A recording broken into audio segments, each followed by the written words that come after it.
Man, you know what your problem is, bro? You ain't taking shit personal, bro.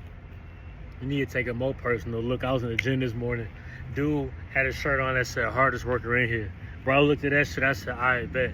But that shit pissed me off for a second. I said, bro, that shit gave me a pump, bro. I started having extra energy, extra motivation and shit. I took that shit personal. What you mean you finna outwork me, bro?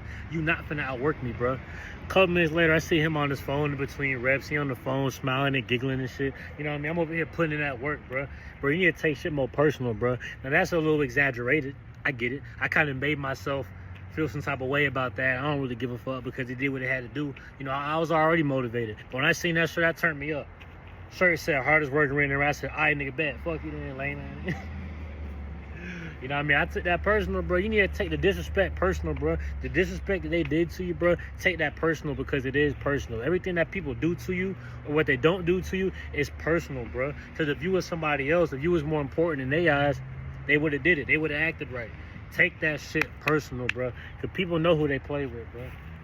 He wore that shirt just for me to see it, so I can get motivated. I took that shit personal, you feel me? And I had me a good gym pump, you know what I mean? You know, skinny, lean, but I got them cuts, so I look like, you feel me? Like, I'm telling you, bro, take it personal, bro. Your problem is you ain't taking it personal enough. APTTMH, all praise to the Most High. God bless the daughters of Sarah. God bless the sons of Abraham. You did. Take things more personal, bro. Hardest worker in here. Man, shit. All right, bet, nigga.